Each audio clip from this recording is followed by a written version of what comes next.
রাজনৈতিক প্রতিহিংসার রাজনীতি আবার শুরু হচ্ছে মাননীয় স্পিকার।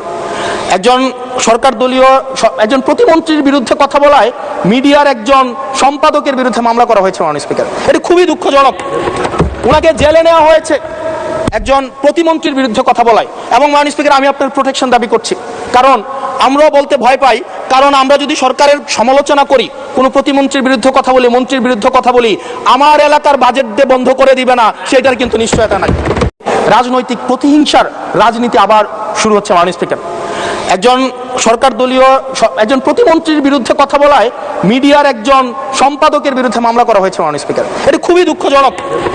ওনাকে জেলে নেওয়া হয়েছে একজন প্রতিমন্ত্রীর বিরুদ্ধে কথা বলায়। এবং মাননীয় স্পিকার, আমি আপনার প্রোটেকশন দাবি করছি, কারণ আমরাও বলতে ভয় পাই, কারণ আমরা যদি সরকারের সমালোচনা করি, কোনো প্রতিমন্ত্রীর বিরুদ্ধে কথা বলি, মন্ত্রীর বিরুদ্ধে কথা বলি, আমার এলাকার বাজেট দিয়ে বন্ধ করে দিবে না, সেটার কিন্তু নিশ্চয়তা নাই।